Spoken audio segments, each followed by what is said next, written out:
دوسرا ریفرنس آپ کے پیج کے اوپر، وہ بھی سورۃ النور ہی سے ہے، آیت نمبر 59 اور 60. وَإِذَا بَلَغَ الْأَطْفَالُ مِنْكُمُ الْحُلُمَ، اور جب بچے تمہارے پہنچ جائیں بالغ ہونے کی عمر کو، یعنی شعور کی عمر کو. اب اس میں یہ نہیں بتایا کہ 12 سال کے ہوں، 13 سال کے ہوں، 15 سال کے ہوں. جب ان کو سیکس کے پوائنٹ آف ویو سے ایجوکیشن ہو جائے تو وہ بالغ ہی تصور کیے جائیں گے اس اعتبار سے. باقی جو شرعی احکامات ہیں ظاہر ہے کہ وہ اسی وقت شروع ہوں گے جب جو ہے وہ کسی مرد کو جو فرسٹ ٹائم احتلام یا نائٹ فال ہوگا، یا اسی طریقے سے عورت کو حیض یعنی مینسز آئیں گے، تو وہ شرعی احکام اس وقت اس کے اوپر پرٹیکولرلی شروع ہوں گے. لیکن پردے کے اعتبار سے معاملہ بالکل ڈیفرنٹ ہے. اللہ تعالیٰ ہمارا جو بچے تمہارے بالغ ہو چکے ہیں ان کے لیے کیا ہے کہ اگر وہ بلوغت کی عمر کو پہنچ چکے ہیں فَلْيَسْتَأْذِنُوا كَمَا اسْتَأْذَنَ الَّذِينَ مِنْ قَبْلِهِمْ، تو وہ بھی گھر میں اسی طریقے سے اجازت لے کر داخل ہوں گے جس طرح کے باقی لوگ جن کا ذکر پہلے گزر چکا. وہ انشاءاللہ اگلی کلاسوں میں سورۃ النور میں آ جائے گا کہ یہ سب کے سب لوگ یعنی جو جتنے بھی غیر محرم ہیں وہ اجازت لے کے گھر میں داخل ہوں گے. تو اللہ تعالیٰ ماتا ہے کہ اس طرح کے بچے بھی اگر ہیں جو بلوغت کی عمر کو ہیں، نہیں کہنا جناب بچہ ہی ہے. یہاں پہ بھی ہوتا ہے رکشے میں وہ لڑکیوں کے ساتھ بٹھا دیتے ہیں، جی نکاح جا منڈا ہی ہے جی بٹھا لو نال. ہاں اس طرح ہوتا ہے. بے شرمی کا مطلب وہ اس طریقے سے بابوں کو جی یہ بابا جی نے، انہوں اللہ کو پتا ہے بابا جی نے اندروں کی نے ہو. صحیح بات ہے. یہ کوئی مطلب ان کو پوچھیں آپ اپنی ماں بہنوں کو ان کے ساتھ بٹھائیں گے؟ تو بالکل شرم نہیں کرتے ہیں. اور میں تو بالکل ہائیسٹ پہ میں پبلک ٹرانسپورٹ میں سفر کرتا ہوں، میں بالکل ٹوک دیتا ہوں اور میں کہتا ہوں یہ لیڈیز سیٹ ہے، مرد ساتھ نہیں بیٹھیں گے. پروٹیسٹ بالکل کرنا چاہیے اس طرح کے معاملات کو، اور ان کو بتانا چاہیے کہ بھائی آپ اپنی ماں بہن کے ساتھ اس طرح اس بابے کو بٹھاؤ گے یا اس بچے کو جو ہے وہ اپنی بیٹی کے ساتھ بٹھاؤ گے تم، تو یہ اس طریقے سے کہہ دینا اس طرح کے کوئی منہ بولے رشتے اسلام کے اندر نہیں ہے، بالکل نہیں ہے. تو اللہ تعالیٰ ہمارے وہ بھی اجازت لے کے آئیں گے. کذالک یبین اللہ لکم آیاتہ، اسی طریقے سے اللہ تعالیٰ اپنی آیات کھول کھول کر تمہارے لیے بیان کرتا ہے. واللہ علیم حکیم، اور اللہ تعالیٰ علم والا حکمت والا ہے. یعنی اللہ علم والا ہے اور یہ حکمت کے تحت یہ سیکس ڈسپلن وہ آپ سے بیان کر رہا ہے. اب اس میں آپ نے اینچی بیچی نکالنے کی کوشش نہیں کرنی کہ اگر ایسے ہو جائے تو، اگر یوں ہو تو، اگر یہ نہ ہو تو، اگر مگر نہیں. یہ اللہ کے احکام حکمت کے ساتھ ہے. والقواعد من النساء اللاتی لا یرجون نکاحا، اور ایسی بوڑھی خاندانی عورتیں، خانہ نشین جو عورتیں ہیں جو نکاح کی حاجت نہیں رکھتی، بہت بوڑھی ہو چکی ہیں، 70-80 سال ان کی عمر ہو چکی ہے. فلیس علیہن جناح، تو ان پر کچھ گناہ نہیں ہے. ان یضعن ثیابہن، کہ وہ اپنی چادر اتار دیں. یعنی بہت بوڑھی عورت ہے، وہ سر پہ چادر نہ بھی لے، سینے والا معاملہ رہے گا اس سر کی چادر کے پوائنٹ آف ویو سے، تو اس پہ کوئی شرعی گرفت نہیں ہے، وہ بغیر پردے کے بھی گھر سے نکل سکتی ہے. لیکن ساتھ شرط بتا دی، یہ نہ ہو کہ بوڑھی گھوڑی اور لال لگام، وہ چکر نہ ہوئے، بڈھی گھوڑی تے لال لگام یہ نہ ہو.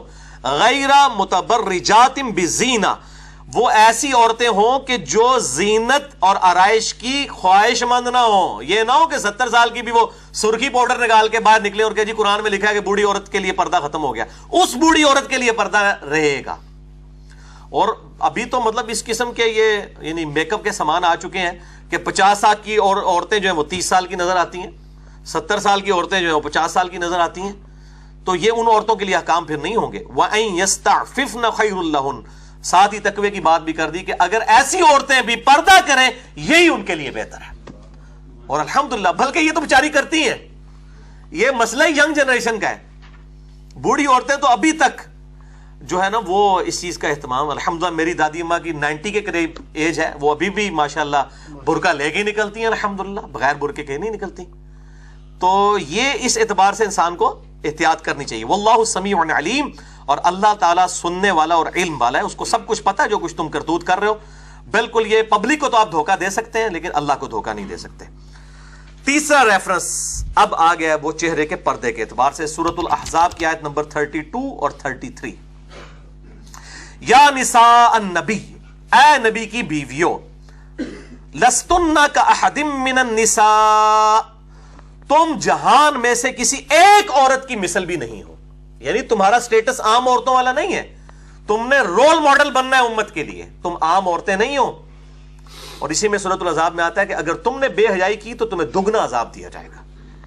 جب سٹیٹس جو ہے وہ مرتبہ زیادہ ہے، پکڑ بھی اسی طریقے سے ہے.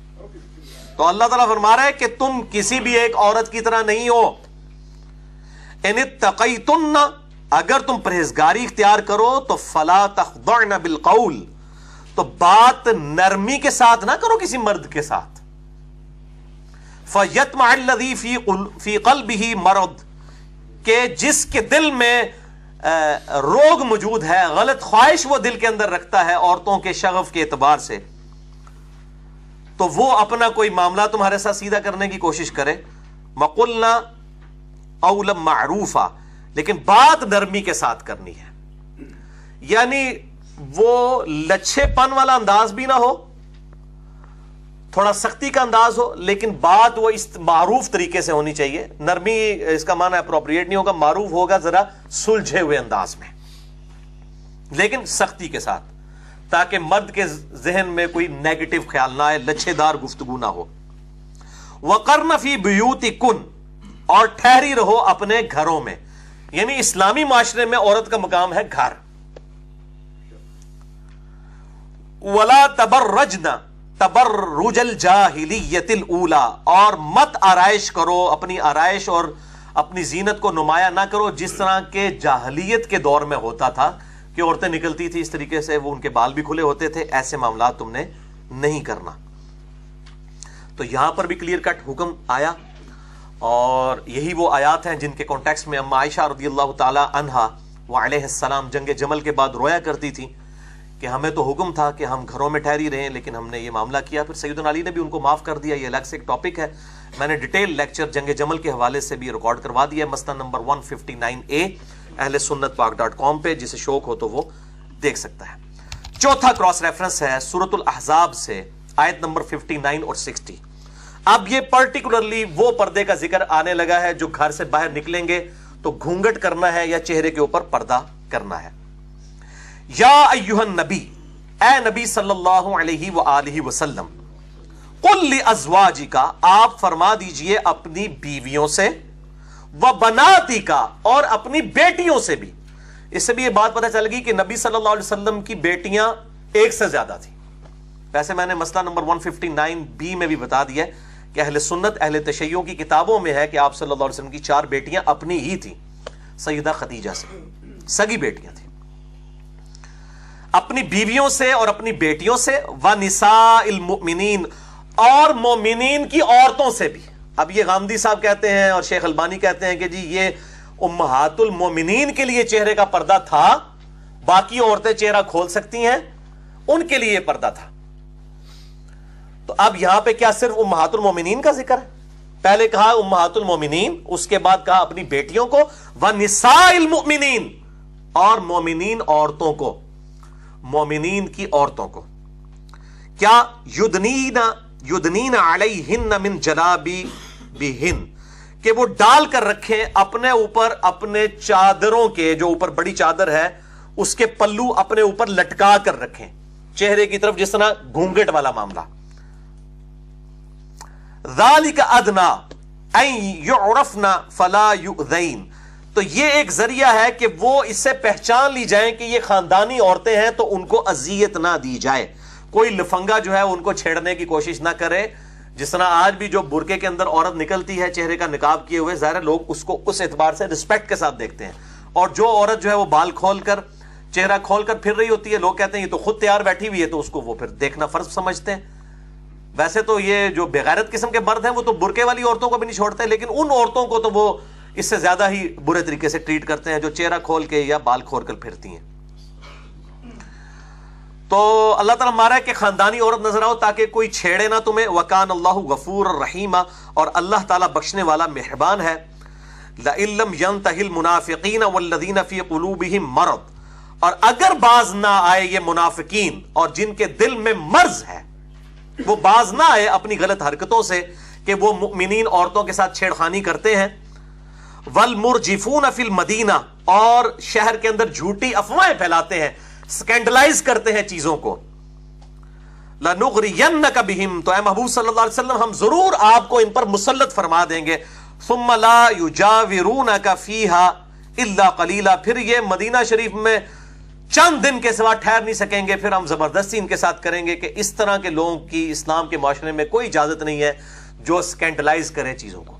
اور آج کے بھی اس دور کے اندر جو بھی اس طرح کے، ابھی پاکستان میں بھی الحمدللہ سائبر کرائم کے حوالے سے قانون پاس ہو چکا ہے کہ ایسے لوگوں کو سزا دی جائے گی، اور ناقابل ضمانت جرم ہے پاکستان کی اب قانون کے اندر جو سائبر کرائم کرتا ہے، فیس بک پہ کسی عورت کی تصویر چڑھا دیتا ہے یا اڈوب فوٹو شاپ کے ذریعے، یہ چیزیں اب قانوناً جرم ہیں. تو ان آیات کے کانٹیکسٹ میں غامدی صاحب کا یا شیخ البانی رحمہ اللہ کا اور ڈاکٹر ذاکر نائک کا یا امام خمینی کا، ان کا موقف یہ ہے کہ یہ آیات ایک خاص سرکمسٹانسز میں نازل ہوئی تھیں کہ اس وقت مدینے میں عورتوں کو چھیڑا جاتا تھا، اس لیے ذرا اس وقت حکم دے دیا گیا. میرے بھائیوں، قرآن حکیم کی ساری آیات سرکمسٹانسز پہ ہی نازل ہوتی ہیں، لیکن حکم ان کا قیامت تک کے لیے ہوتا ہے. تیمم کی آیات بھی خاص سرکمسٹانسز پہ نازل ہوئی تھی، حکم باقی ہے. سفر کی جو اندر قصر کی نماز کے بارے میں سورۃ النساء میں جو آیات ہے وہ خاص سرکمسٹانسز میں ہوئی تھی کہ جب تمہیں خوف ہو دشمن سے پھر قصر کرو، لیکن حکم آج تک باقی ہے چاہے خوف نہ بھی ہو.